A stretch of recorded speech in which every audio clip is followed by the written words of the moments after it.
বিয়ে বাড়ি মানেই তো প্রচুর সাজগোজ।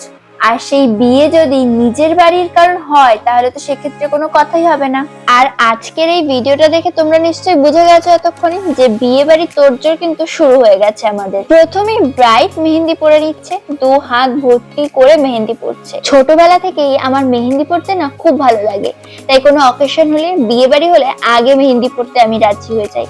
তো এখানেও আজকে ব্রাইড তো মেহেন্দি পড়ছে, তো ব্রাইডের মেহেন্দি পরার পরে আমিও পরে নিলাম। ব্রাইডের মেহেন্দি পরা তো কমপ্লিট হয়ে গেছে। কেমন লাগছে ওর এই হাতের মেহেন্দিটা সেটা কিন্তু তোমরা অবশ্যই কমেন্ট করে জানিও। এবার আমিও মেহেন্দি পরা শুরু করে দিলাম। 2 হাতে আমিও মেহেন্দি পরেছি। 2 হাতে মেহেন্দি পরে আমরা তো আর কিছুই করতে পারছি না, না পাচ্ছি খেতে, না পাচ্ছি ফোন ঘাটতে, কিছুই পসিবল হচ্ছে না। যাই হোক, মেহেন্দিটা কিন্তু রেখেছিলাম অনেকক্ষণ, তারপরে লেবু, চিনি, জল দিলাম। বেশ মেহেন্দিটা কালার এসেছিল কিন্তু সুন্দর। ভিডিওটা ভালো লাগলে লাইক করে দিও। টাটা।